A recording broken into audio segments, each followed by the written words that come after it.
Mesdames, Messieurs, bonsoir et merci de suivre ce 20h à la une de l'actualité. À moins d'une semaine des examens du certificat d'études élémentaires, le préfet de Bombay met les bouchées doubles à travers un comité d'évaluation. Tout est fin prêt pour accueillir plus de 6000 candidats en attendant ceux du BFM en juillet prochain.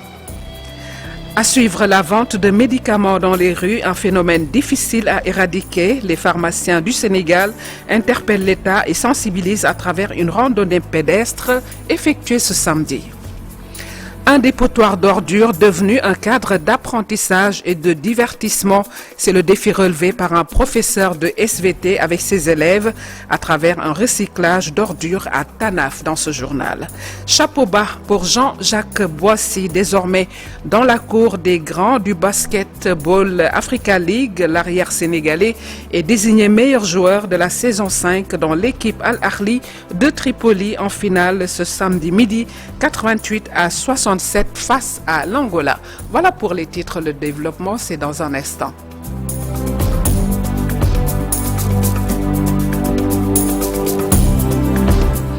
Les examens du fin d'études élémentaires, ce certificat donc sont prévus ce 19 juin. Bombay attend plus de 6000 candidats et près de 3000 pour le brevet de fin d'études moyen BFM prévu en juillet. Le préfet du département a présidé un comité d'évaluation. Tout est fin prêt, nous dit Babacar Diouf.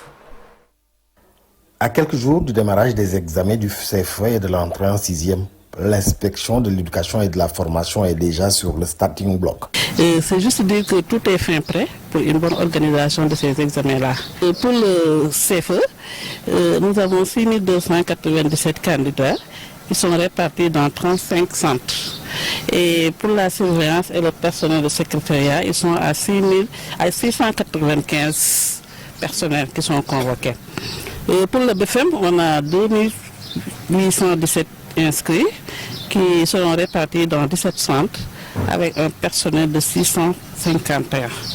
Et pour la correction, nous aurons 2 centres avec 649 personnels mobilisés. Elle sera accompagnée par toute l'administration pour une bonne couverture médicale et sanitaire, assure Christian Diata, le préfet de Bombay.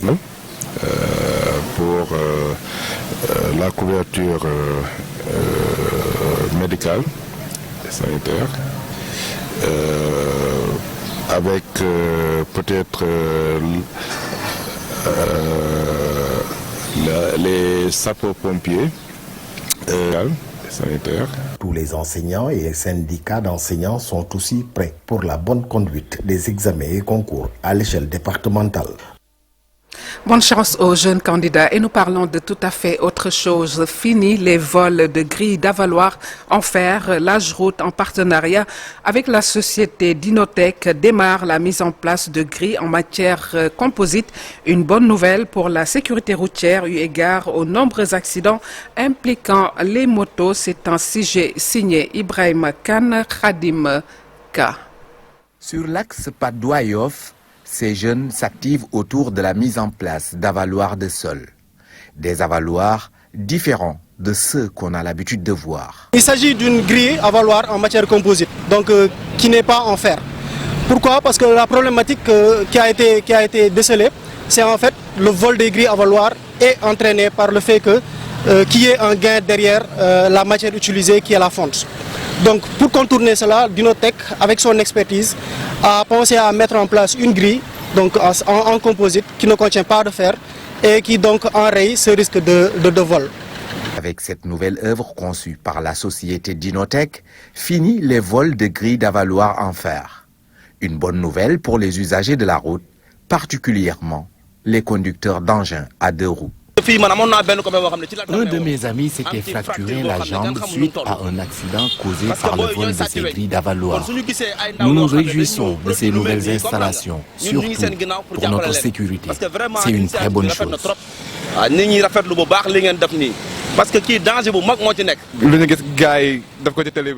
Nous saluons cette initiative. Ces installations, c'est pour nous protéger. Nous, conducteurs de 2 roues, nous ne pouvons que vous encourager. Un travail réalisé grâce à l'appui de l'AGEROUTE. On a fait un don, on va dire, à la communauté grâce à l'appui de l'AGEROUTE, donc qui nous ont accompagnés dans la réalisation de ce point. Nous avons de très bons retours, d'excellents retours je dirais, et de manière très diversifiée. Nous avons des retours de la tutelle, comme on le dit, l'AGEROUTE avec qui on a travaillé, mais aussi l'ONAS avec qui on discute. Mais aussi nous avons le retour des usagers, et je pense que c'est le plus important. Aujourd'hui, notre rôle en tant que Sénégalais, en tant que patriotes, c'est d'aider ces Sénégalais à vivre mieux, mais aussi de les sécuriser. L'installation de ces avaloirs, une aubaine sur le plan de la sécurité routière. Après l'autoroute Seydina Limamou Laye, l'installation de ces nouveaux types d'avaloirs va se poursuivre sur d'autres axes de la capitale sénégalaise. Ibrahima Kane Khadim Cissé, une autre bonne nouvelle dans la banlieue dakaroise. Il perpétue l'œuvre du chef de l'État, Bassirou Diomaye Faye, à travers une journée d'investissement humain. Les habitants de la cité Icotaf de Pikine embellissent leur quartier, une localité qui compte 256 maisons réunies autour du conseil de quartier. Une dynamique à saluer selon le préfet du département. L'instauration d'un prix mensuel pour la rue la plus propre, mais aussi la mieux entretenue est prévue, nous dit Abifaye. Leur objectif, poursuivre les travaux déjà initiés par le chef de l'État. C'est dans ce cadre qu'une journée d'investissement humain a été organisée par le conseil de quartier de la cité Icotaf à Pikine. Ce quartier, qui compte plus de 250 maisons, a vu ses habitants se mobiliser dès le matin, armés de balais, de pelles et d'une forte volonté pour redonner éclat et propreté à leur environnement. Pour assurer une meilleure organisation de la journée d'investissement humain, le conseil de quartier a mis en place un plan de travail structuré basé sur un recensement préalable. Le quartier a été découpé en 6 groupes permettant une répartition claire des zones d'intervention et une coordination plus efficace des activités. Grâce à une organisation bien harmonisée, le conseil de quartier entend pérenniser cette action environnementale en faisant de l'investissement humain une tradition citoyenne au sein de la cité Icotaf. L'objectif est de pérenniser cette initiative citoyenne. C'est dans cette optique qu'un influenceur local a été mobilisé afin de renforcer l'engagement des jeunes. L'ambition est de tenir ces actions 1 à 2 fois par mois en restant attentif aux besoins des habitants pour garantir un cadre de vie sain et durable. Présent pour présider la journée, le préfet du département a salué et encouragé cet élan de solidarité, soulignant l'importance de l'engagement citoyen dans l'amélioration du cadre de vie.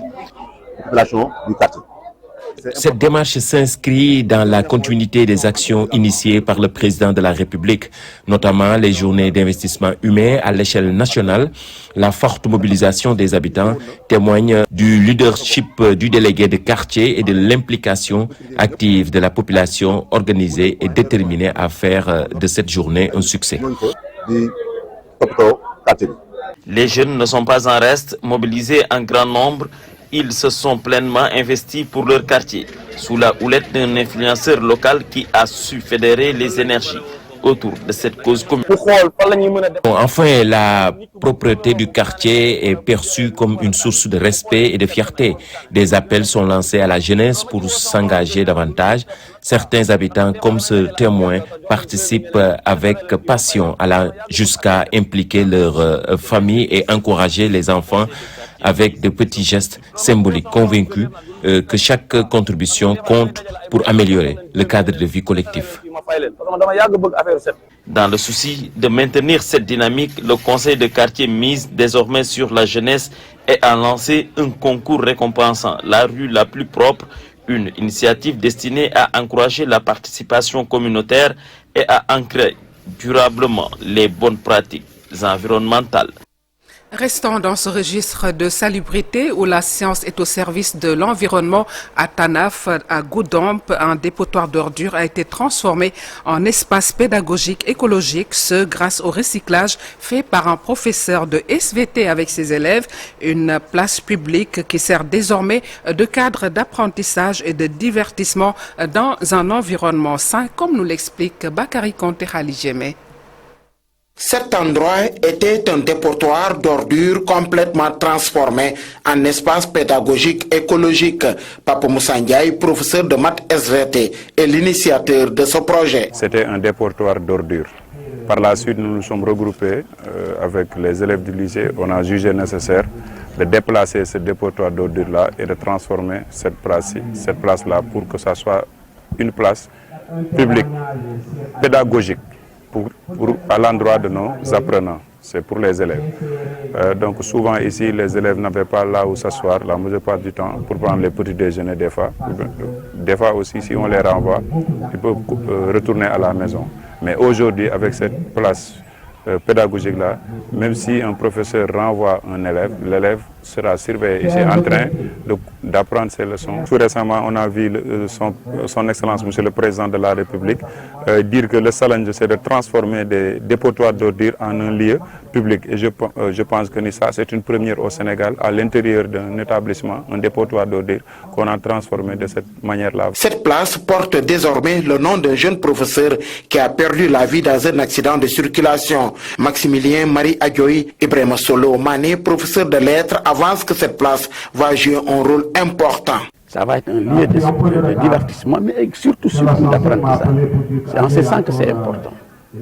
Et de fil à aiguille, on arrive aujourd'hui encore à donner le nom de cette place à notre collègue qui vient d'être arraché à notre affection, qui s'appelle M. Adjoï.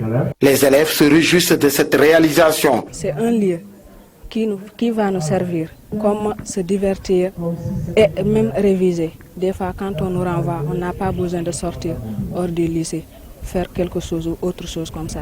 Il suffit de venir ici et prendre ton livre ou ton cahier et lire et un peu réviser. Avec le recyclage, Pape Moussa Ndiaye, professeur de maths SVT au lycée de Tanaf, continue de faire des merveilles dans les établissements scolaires. Renforcer les capacités des chirurgiens orthopédistes de l'hôpital d'Al-Aljam de Guédiawaye, c'est l'objectif du séminaire organisé par la structure sanitaire en partenariat avec l'hôpital parisien Garches-Raymond Poincaré. Les orthopédistes sénégalais plaident pour le renforcement du personnel dans leur domaine. Voici Dr Ollier, orthopédiste, au micro de Abdoulaye Patéane. Un partenariat bilatéral pour développer, que ce soit chez nous en France ou ici à Dal-Aljam, à Dakar, une coopération autour de la chirurgie orthopédique, nos différentes approches, nos connaissances et enrichir mutuellement les deux équipes de chirurgie orthopédique. Donc on fait une formation, un échange de formation vraiment technique autour de la chirurgie orthopédique. Donc en France, nos spécialités, hôpital de Garches, hôpital Ambroise Paré, sont la chirurgie arthroscopique, la chirurgie donc mini-invasive et notamment la chirurgie pied-cheville, qui sont des éléments que les équipes ici connaissent, mais pourront sans doute perfectionner grâce à nos échanges, que ce soit avec des chirurgiens qui viendront ici pour pratiquer, montrer et discuter des dossiers. Ce qui est du matériel, on envisage des échanges de parfois dispositifs médicaux implantables, d'implants. J'ai eu le plaisir sur mon premier séjour ici de constater que toute l'infrastructure en termes de blocs opératoires, d'infrastructures anesthésiques, de matériel de base était parfaitement aux normes et parfaitement adapté. Nous vous le disions en titre, vente de médicaments dans la rue à Kaolack. Le phénomène inquiète face aux conséquences néfastes sur la santé. Le syndicat des pharmaciens du Sénégal interpelle l'État sur ces pratiques malsaines et sensibilise les populations. C'est à travers une randonnée pédestre. Voici Bamba Nour. Il est le président des pharmaciens du Sénégal au micro de Ousmane Dem et Thierno Diallo.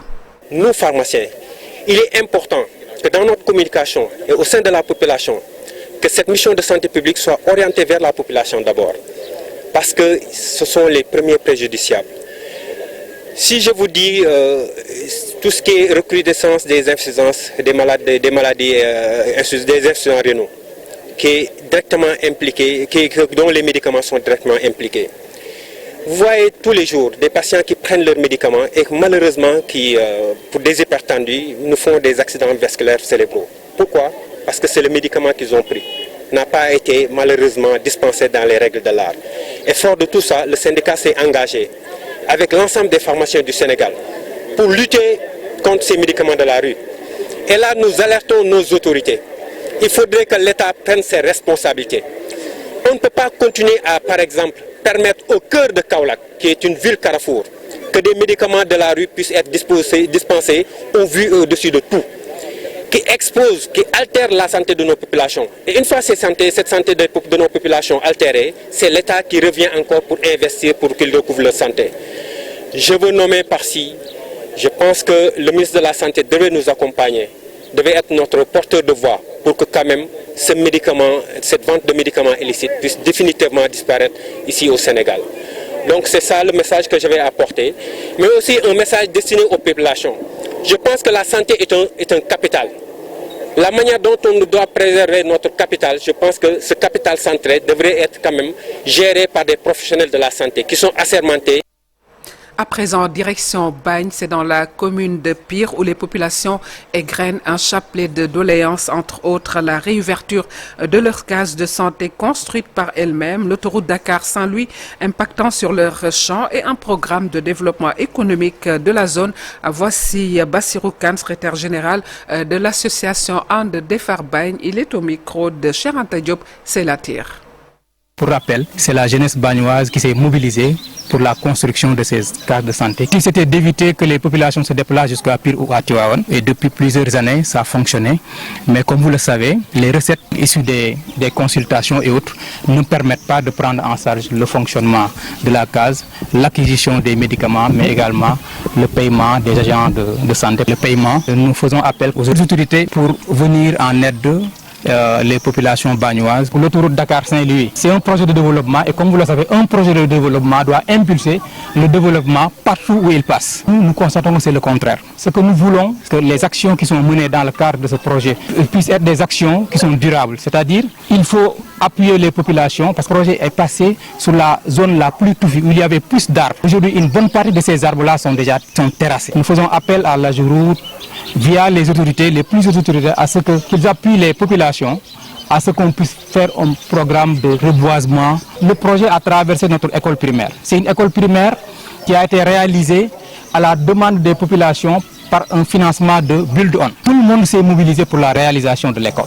Aujourd'hui, ce que nous voulons, que l'école soit reconstruite. Une réunion a été tenue ici au village. Il a été convenu que l'école soit reconstruite dans un site qui a été désigné unanimement. Selon des informations que nous avons reçues, la Géroute déclare qu'elle ne dispose pas des ressources pour payer les impenses par rapport à ce site et que l'école sera construite derrière l'autoroute à plusieurs centaines de mètres, ce qui constituait des difficultés pour les enfants qui fréquentent cette école. Zoom à présent sur le village de Ndogal Tegel, c'est dans la commune de Ndjit à Saint-Louis. La localité est dépourvue de toute infrastructure de base, un manque d'eau criard. Malgré la proximité avec le fleuve, les populations haussent le ton face au lot de difficultés dont l'accès aux soins de santé. Ousseynou Diop, Habib Seck.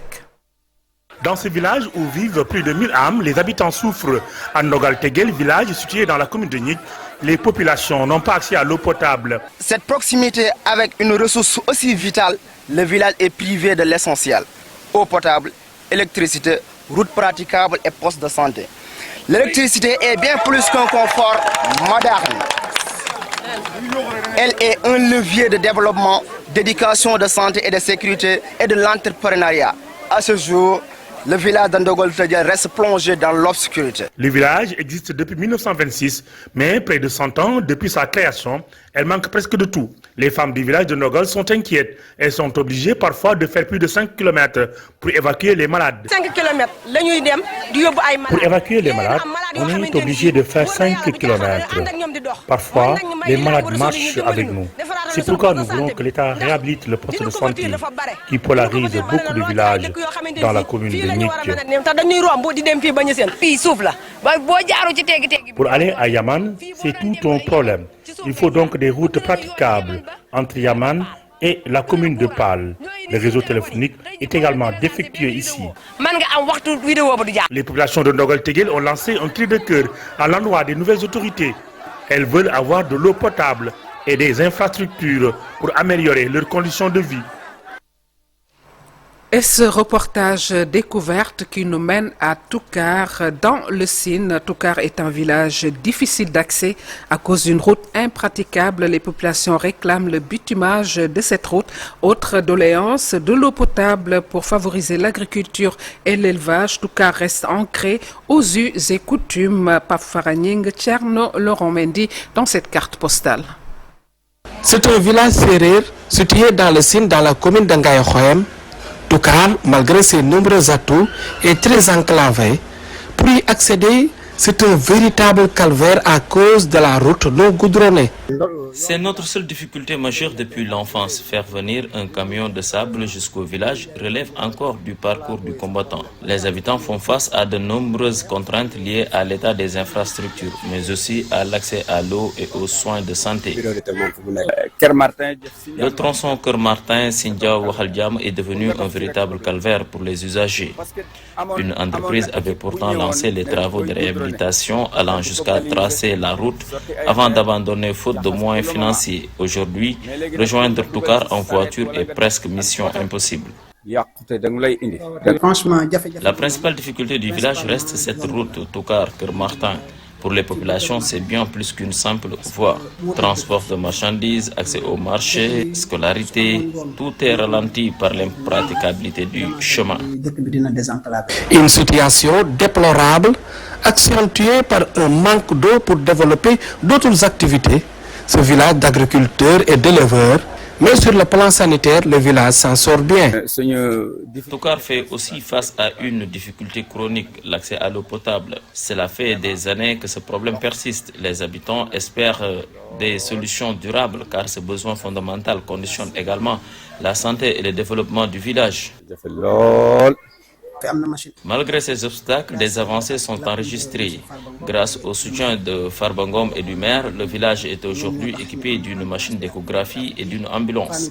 Une avancée majeure pour les femmes enceintes qui devaient autrefois parcourir de longues distances. Désormais, une sage-femme se rend directement au village pour les consultations prénatales. Autre cri du cœur, l'école, malgré des résultats positifs, manque de tout. À l'école, nous avons un déficit de table banc et aussi l'environnement de l'école.